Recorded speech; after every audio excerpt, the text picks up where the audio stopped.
Professor Bose is a very distinguished scholar in the field of power systems, and he has won many awards throughout his lengthy career and held many distinguished positions. And he's also a member of the National Academy of Engineering. So I'm very happy to have him here at Illinois today, giving the colloquium. And as a token of appreciation, here is one thing about Illinois that you can take home. Now, if you really want to learn about the genesis of electrical engineering, this is what Professor Bose is going to be talking about. Power systems is how electrical engineering departments started, if you didn't know that. So it's all yours, Professor Bose.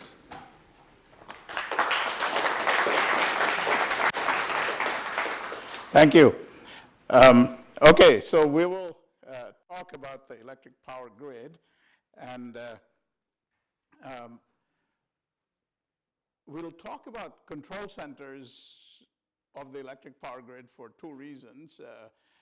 The control centers is what I work on, so that's something I know a little bit about, so that's what I'm going to talk about. But the other reason is everybody talks about smart grid these days, and what smart grid, the word was kind of coined around in the late 90s, early 2000s by people who work in places like Amazon and Microsoft and so on, who didn't realize that power engineers were using computers and communications and sensors and things like that since the very day they were invented. So that, and the first things where they were used, obviously, were to control the power grid. And so that's another reason to talk about control centers, is because the first digitized control centers came into being in the 1960s. Long before those people who coined the word smart grid were even born.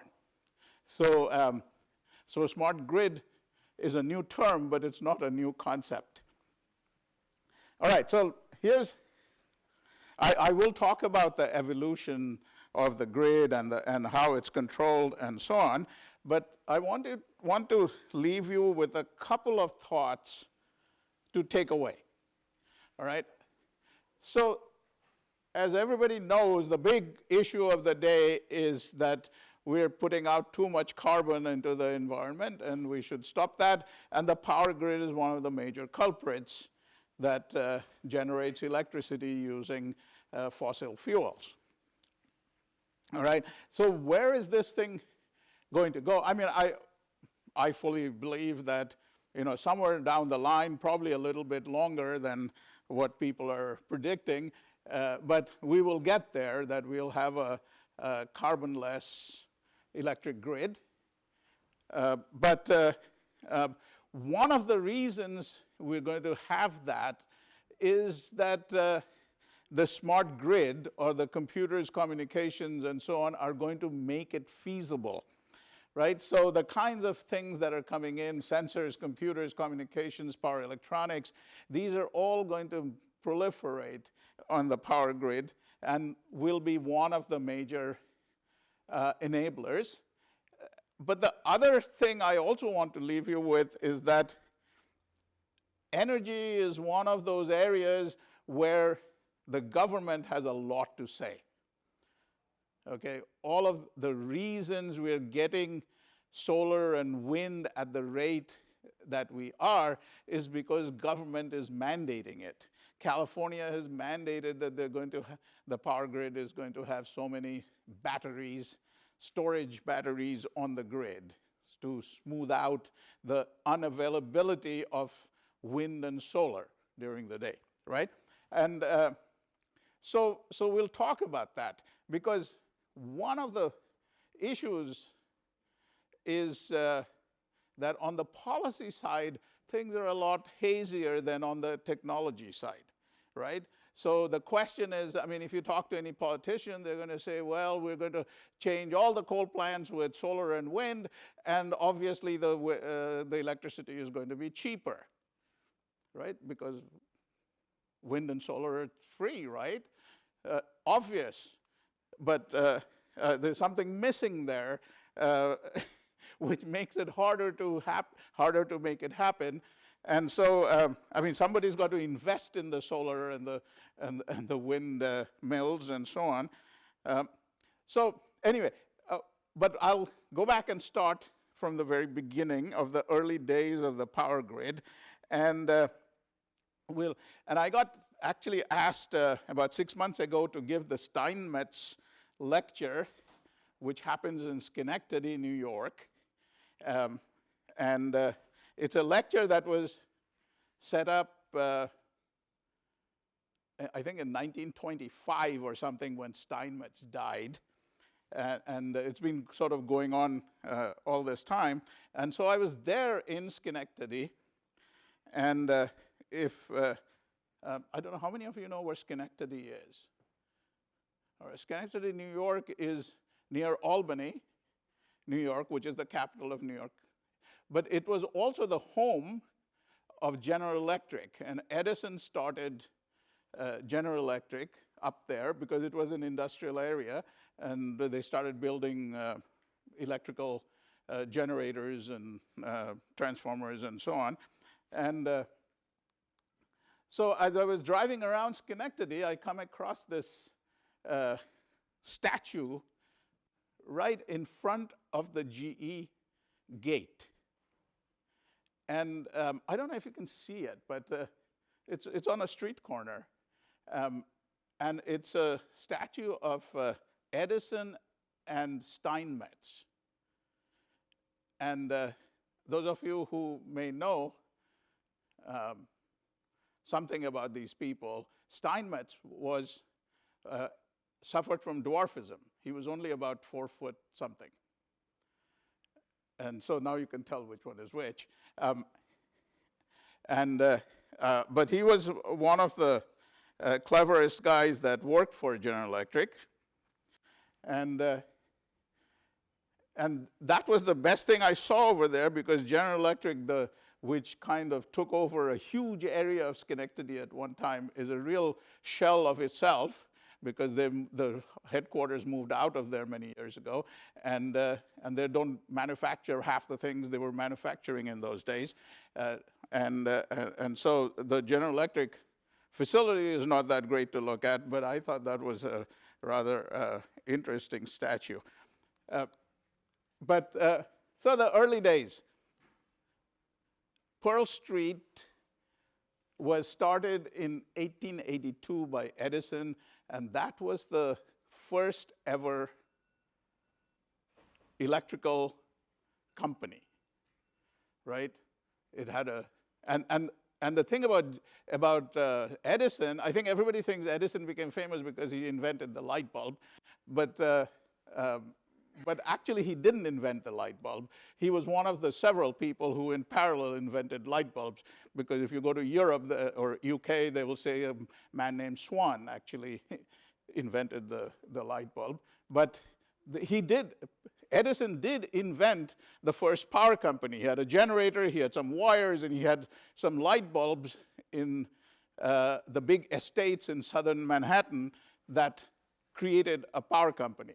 So he was the first, except that it was all DC. And then Tesla came along and showed that you can run motors with AC.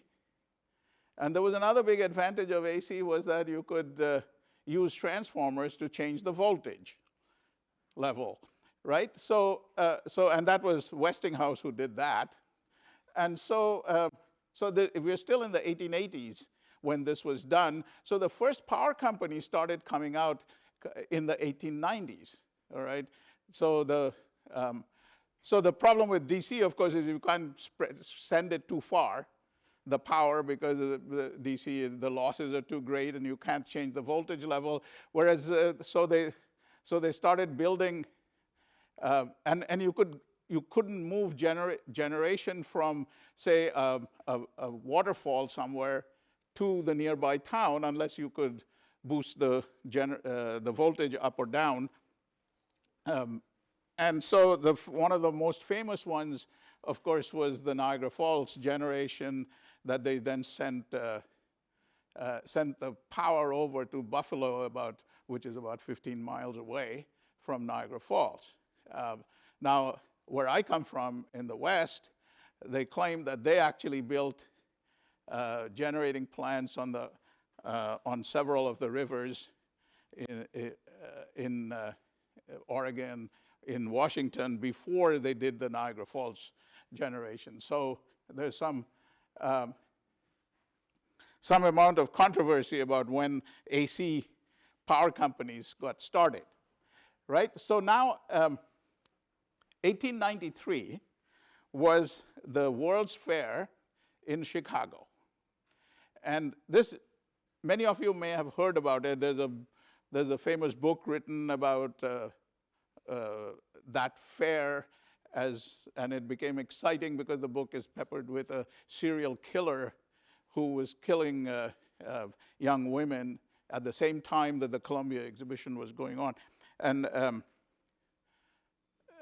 the big thing about the 1893 World's Fair was that it was the first World's Fair that was lit by electricity for the first time.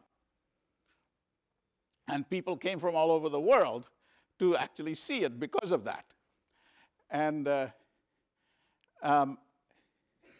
but the reason I think it was very famous was it also had, because it was the first one with electricity, they had an electrical engineering conference during that summer of 1893, where people from all over the world who was working with electrical things came. It was like the AIEE conference. And this was the place where Steinmetz gave his paper on how to represent AC quantities using complex numbers. Now think about that. 1893 was when he figured it out, all right? They were already using AC motors and AC lines before that, without knowing how to calculate any of the AC quantities, right? So, you know, there's a connection between actually inventing things and then trying to figure out why it works, all right? So, but that's one of the most famous papers in electrical engineering, obviously. So now, now think about it. Of course, after that, you know, there were power companies everywhere going on. Of course, GE didn't get the contract to light up the World's Fair in Chicago because they proposed DC. And these guys went for AC. So one of the results of that was obviously GE started making AC equipment after that, because it became clear that everybody was going to start doing AC after that, right? So, so now the other thing is now, you know, the whole world is slowly getting electrified. And so when, I'm going to jump forward now. When I was growing up in a small town in India, I remember somewhere when I was in, I don't know, 8th grade or something like that, that we got electricity. And it was supplied by a company that was wiring up the whole town and built a generating station and wiring it up and so on. And it turns out my wife, who grew up in rural Wisconsin, also got electricity at the same time in their farmhouse. So it took a while for the electricity to spread, right? I mean, in small towns in the 50s, in India, in the US, the rural areas started becoming electrified during Roosevelt's time in the 30s. The rural electrification program started out, but it took about the 50s, depending on how small a village you were in, right? But there's about 2 billion people today in the world who don't have electricity still, all right? So that's a pretty large number yet. So we're still going through the electrification process. It hasn't quite finished yet. But the thing I wanted to point out was these little electrical systems starting from Pearl Street all the way into the 50s and so on were all small systems, okay? Generators, some wires, some customers, right? That's it. And today, you would call these microgrids, right? So people are writing all kinds of papers today on what a microgrid should look like. But somehow people had figured this out without having read papers. So I keep telling people that,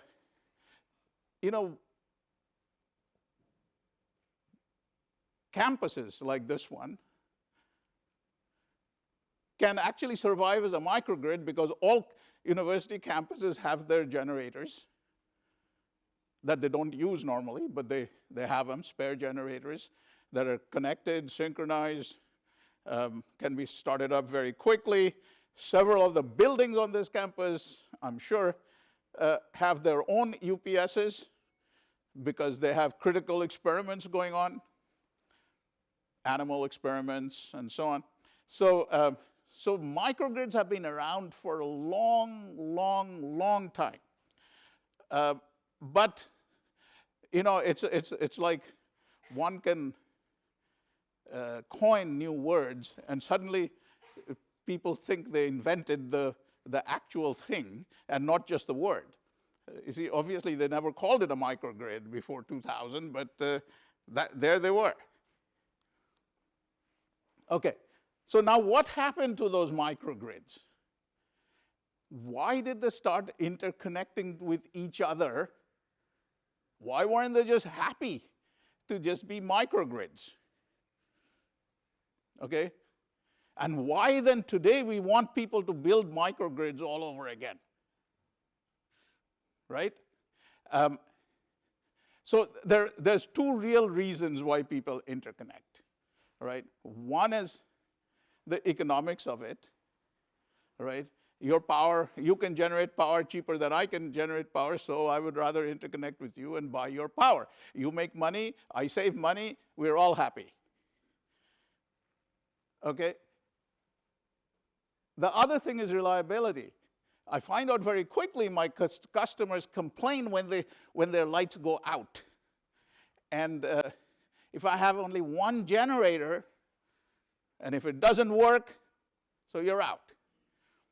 So now I say, well, my neighbor's got another generator, and if he has a little more capacity that he can spare, and if I have a wire between the two of us, well, he can back me up, and I'll back him up, and we're both happy, right? And we keep our customers happy, and we keep getting paid for the electricity that we couldn't have supplied before. All right, so those are very soon you connect these things, you connect enough of these things, and you've got the whole continent all connected, right? So then the question is, the microgrids. Why build microgrids? Well, we build microgrids just because, for the same reason why your campus has your own generators. Right? Because if somehow everything fails, I can start up my generator and fire up about half the campus, some of the more critical things. That's why we need microgrids. And now we want microgrids more than we had before.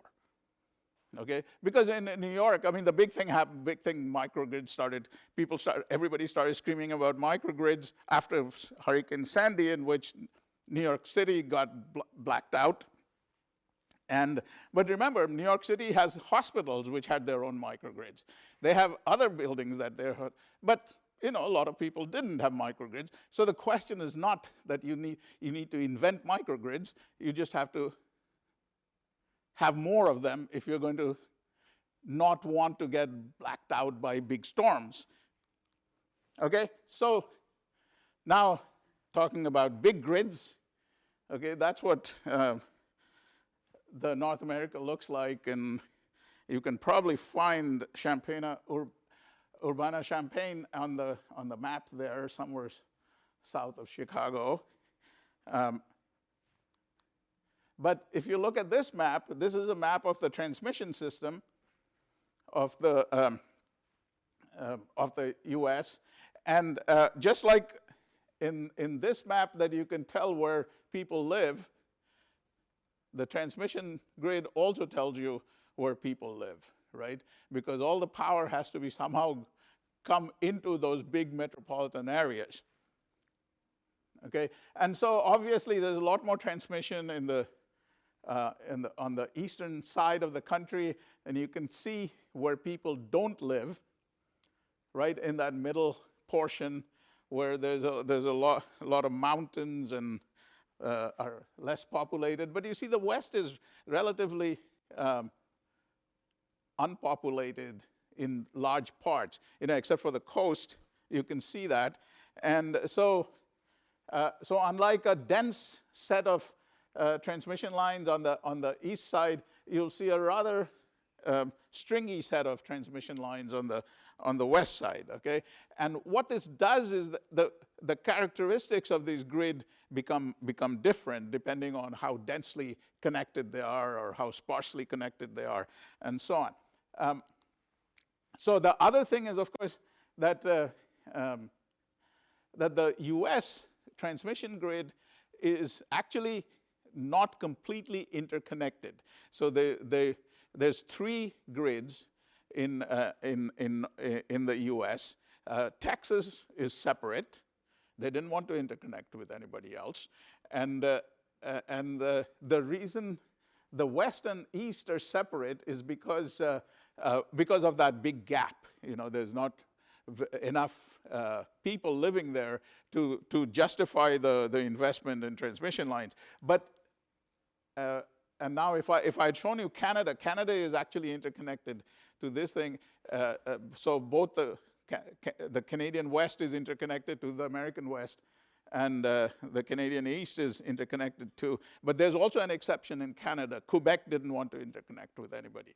So you can figure out Quebec and Texas being outliers in this thing. But all four are actually interconnected with high voltage DC lines. So they're not synchronously interconnected with AC lines, but they are interconnected. And there's some questions about the big advantage of not interconnecting with AC is that disturbances don't propagate over DC lines. All right, so when there was a big blackout in the Northeast, Quebec was not impacted. They survived very nicely.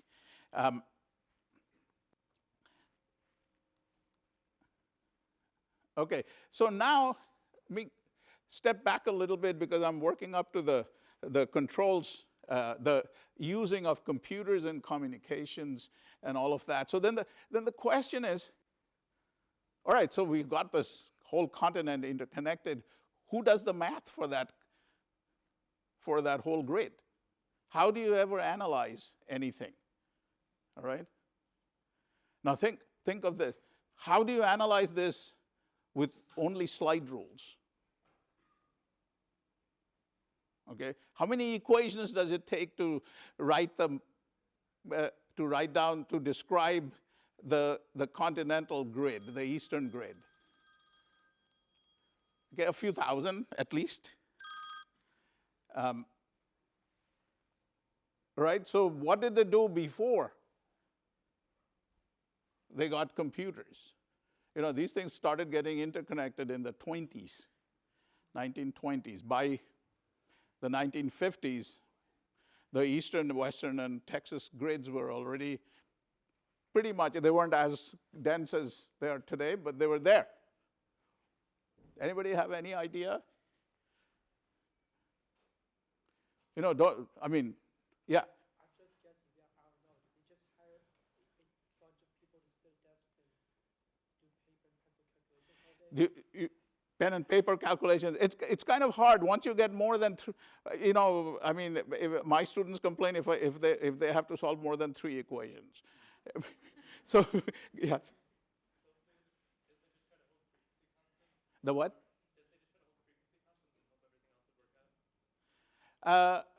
In what? The frequency is constant anyways, right? But you want to know how much the flows are going to be, right? I mean, you're when you solve a circuit, you solve for the voltages so you can calculate all the currents that are flowing, right? Models, think models. Analog models. You tabletop it with wires, springs for inductors, capacitors, banks. A transmission line can be modeled with electrically. So that's what they did. So the analog computers, yeah. So they built these things on a tabletop, and you could do them, and they would have, and people and the engineers from the power companies would go and meet somewhere, and they would actually run these analog models, and so obviously it wasn't the most convenient thing, but it gave you the answers, right?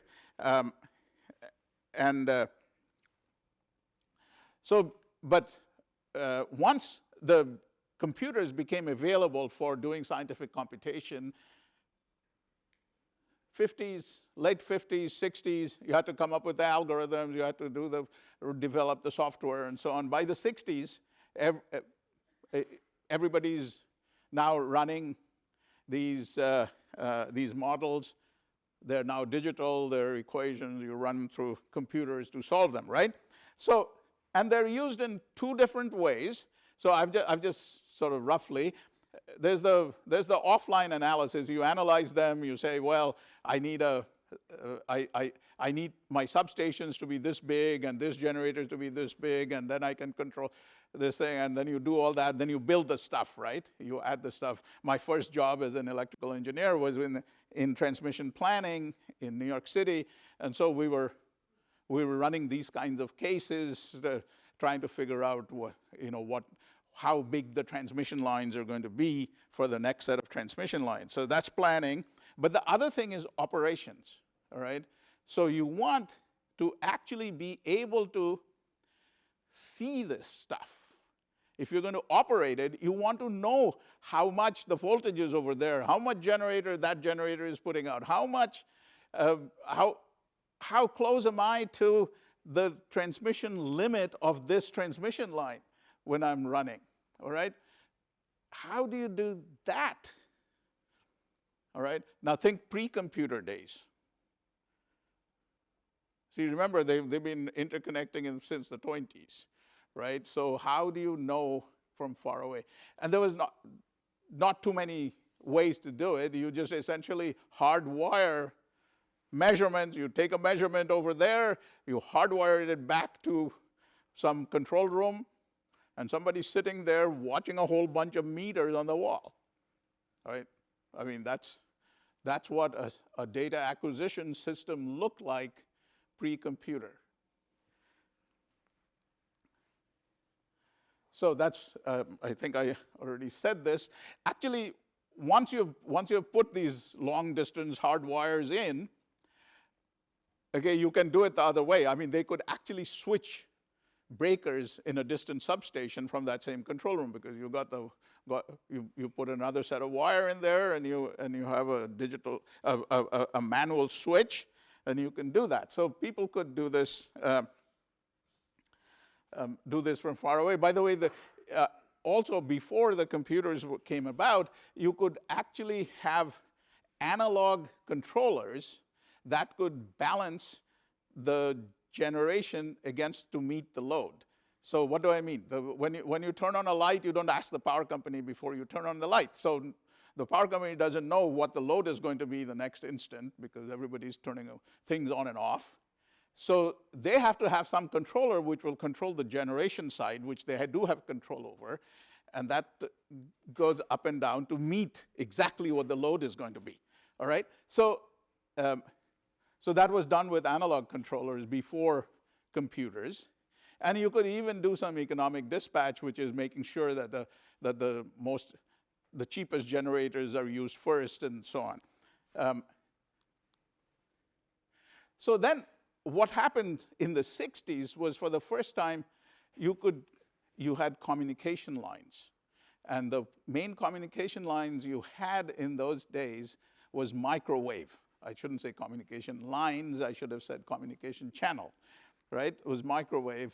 And so power companies started connecting up their control room with all the substations and the generating stations with communication, with microwave channels, and the data then could come as signals, right? And now it's coming into a computer, and now you can see it on a CRT screen. And now you're not limited to one wall full of meters, right? You can have hundreds or thousands of these things, and you can just page through these. You can even have them displayed on your screen. So this started happening in the 60s, 1960s. Okay, so this is the beginning of the digital control room, the digital computers control center. In the 70s, for the first time, we started thinking that you've got all this data coming in to the control room. You know, all the voltages and currents and powers and VARs are being measured all over the grid. Now I have a lot of visibility. I can actually even push some buttons and open up some breakers and do some control over the grid. But can I do some little analysis? Now I've got a lot of data, and I've got a computer that's actually reading the data. I might as well use that computer to do a few calculations. And what can I calculate? Well, one of the things I'd like to know is what would happen if I lose that generator over there, and suddenly the other generators are going to pick up my load, and what's going to be the flows?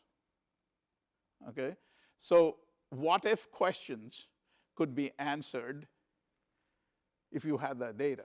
Now, in the 60s, the computers weren't big enough to do that. We were doing it offline already, but on computers, but the real-time computers that were gathering data were not big enough. Remember, we were doing it offline, but these offline computers took up a pretty large-sized room for one batch computer, right? And so the thought was we had to expand the control room to get some of these big computers in there that can actually process data and do computation and do these things. And so we started doing things like what happens if you lose one line, or what happens when you lose one generator. These are called N-1 analysis. And so we started doing this. And then, of course, this became more and more commonplace. We started doing this about mid-70s. 80s, 90s, everybody had this capability in the control room. And of course, by the time 80s came about, the computers were getting much smaller. Instead of having only one or two of these big batch computers, you had workstations instead, and so the architecture of the control room sort of changed in terms of the computers. The communication bandwidth got bigger. Everything started getting bigger and bigger, bigger and more powerful. So today, if you look around, the whole grid is dotted with these little circles, which are control rooms, control centers. And these we call balancing authorities. And the reason they're called balancing authorities is that's where that control I talked about, the generation control that keeps changing the generation to meet your load exactly. So we have there's about 70, 80 of these around the country that actually does that, all right? Of course, there are also human operators sitting there watching, and if necessary, they will open breakers and close breakers and so on, or change generation. And then on top of this, each of these areas, colored areas, is what, there's one sort of a second level control center, which we call a reliability coordinator, and they look at the transmission system for that whole area to make sure that they're reliable. What that means is that you make sure, firstly, that they're not violating your voltage constraints, your transmission line limits, and all of those kinds of things. And on top of that, they're also making sure that they're operating reliably, which means that if they lose a transmission line, if a fault occurs, if a short circuit occurs and it switches out something, you'll still be able to run the system without it blacking out, without it cascading, right? So, interestingly, the rest of the world is going the same way, all right? So if you look at Europe, these colored areas are the interconnections. The blue color there, the European interconnection, is about the same size in terms of generation with our Eastern interconnection, okay? The Scandinavia is separate interconnection, and of course the islands are all separate. The rest of it, by the way, over here is the Russian interconnection, which used to be bigger because this part here, Poland, Czechoslovakia, all of these countries used to be connected with the Soviet interconnection in those days, and after they got their independence, they decided to cut ties with the Russians and connect with the West. And this was not just a political decision. They also sell power to the West. They make money. This is the Chinese interconnection. There's two of them. That very south China Southern Power Grid is one, and then the rest of it is one big interconnection. That's actually bigger than any other interconnection. The state grid interconnection is now bigger than any others in the world. Okay, if you didn't know that, China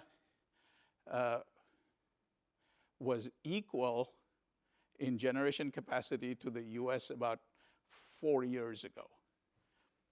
And now they're much bigger.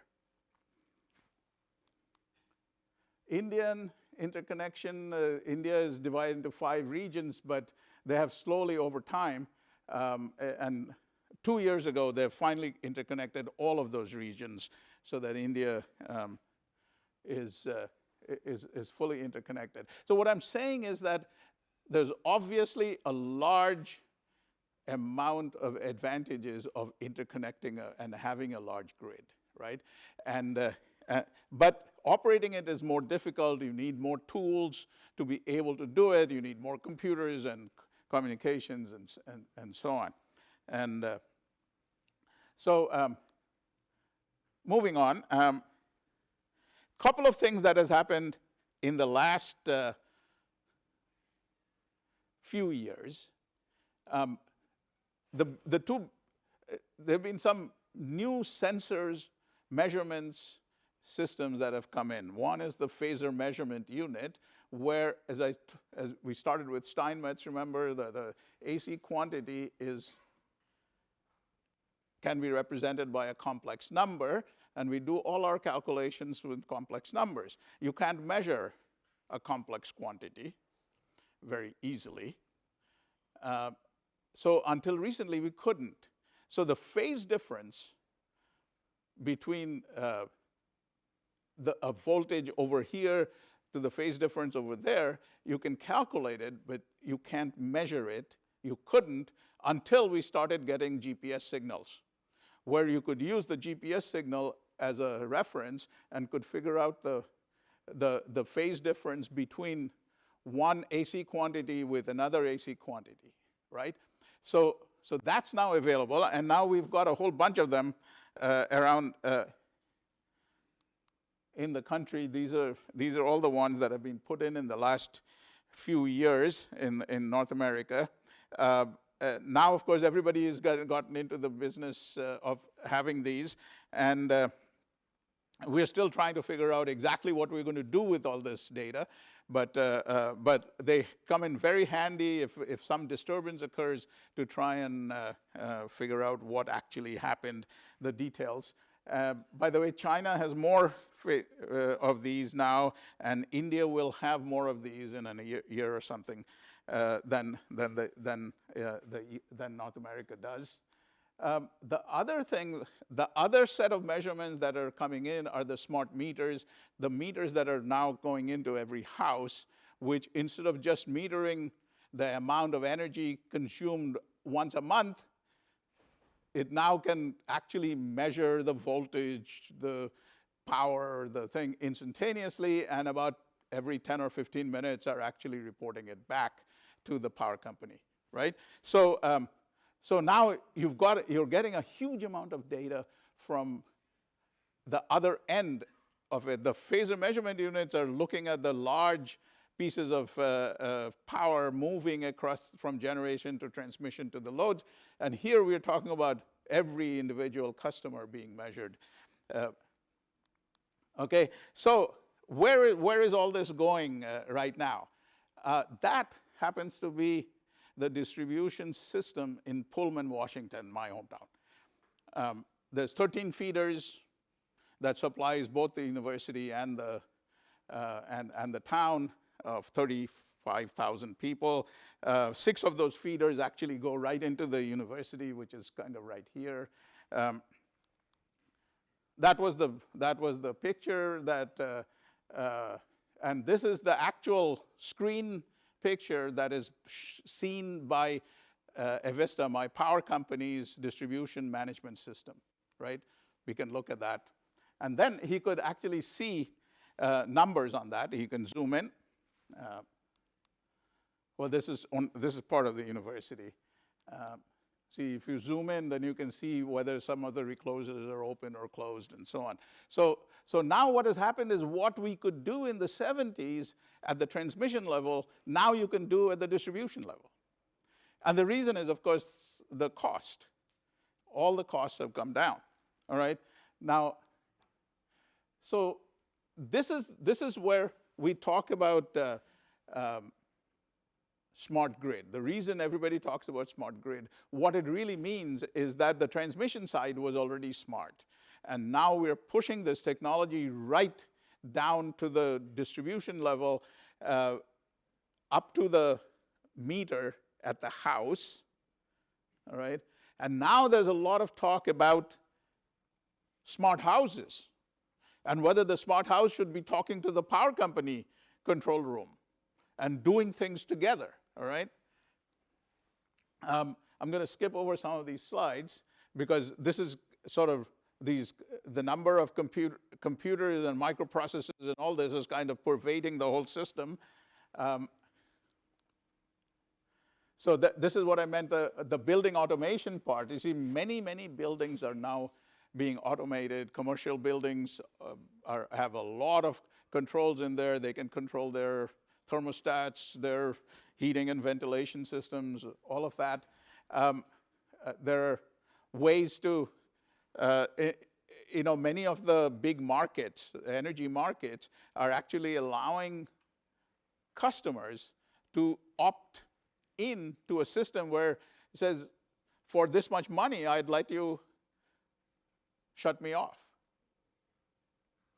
right? So, or I'll let you have control over my thermostat.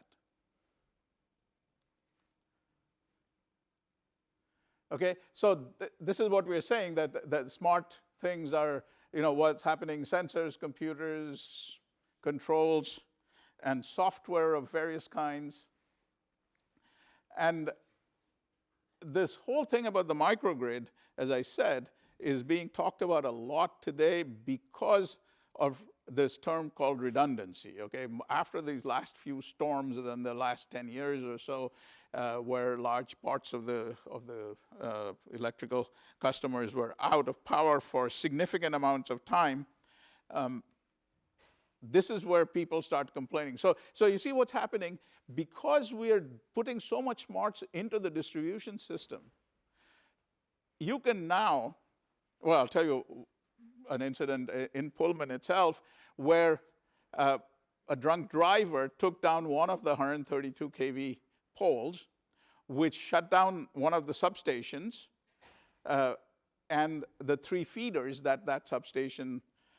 So whole area got blacked out. Now, normally what this would do is have the operator up there call the local district maintenance people. They will get their trucks out, they will drive over there, and they will report back saying, yeah, some drunk guy killed the transmission line, so what are we going to do? Well, we need to switch some of these customers onto another feeder. So now you go roll the truck down to the feeder, you open breakers, you close breakers, you do all kinds of things like that. It takes about 2 or 3 hours and you're back in power. Well, right now, because of the automation that's in that distribution system, the operator could do it in 10 minutes. Because he had the switches that he needed to switch, and all the way from 75 miles away. That's how far away he was. All right. So now you go from 3 hours to 10 minutes. And if you let the computer do it, and we don't have enough confidence in the computer to do it right yet, but it'll be done in 30 seconds. Right. So now what we're doing is, on the one hand, we are getting very good at the reliability part of it. Right. And then these storms come and they destroy parts of the equipment, and now, you have to wait for some guy to come and change the poles before you can get everybody out, and that may take a week to put in 500 poles in the area, right? So people are not, they're saying, well, we need to do something about that. I don't want to go without a week without power. So then the question is, how do you survive those things? And that's where the concept of the microgrids and so on comes in. All right, I want to leave you with just a couple of thoughts. So on the one hand, we're getting better and better at doing the reliability. On the other hand, we're wanting more and more of this. And then let me switch a little bit. Before I do my last point, I just wanted to show you about this whole thing about there are people who are going around saying, well, let's forget about the big grid, just dump it, and we'll just find how to live with just microgrids ourselves. Well, here's the problem. If we're going to go non-carbon, we're going to have to do more and more with solar and wind. This is the solar map of the US. All of the solar is in the southwest, all right? This is the wind map of the US. All of the wind is in the middle, okay? So in the southwest is good. I mean, you got San Diego and you got Los Angeles. They can do the solar, but the rest of us don't have it. And the wind, of course, everybody's out. Where the wind is, nobody lives there. So you kind of out. So the point is, the only way you can utilize that stuff is if you're going to build transmission lines. And remember, there's no transmission lines in that area where the wind is right now. I just showed you the transmission map, right? So here's China's solar energy. Happens to be where nobody lives, way out in the west. That's their wind map, same thing. So everybody in China lives right on that coast.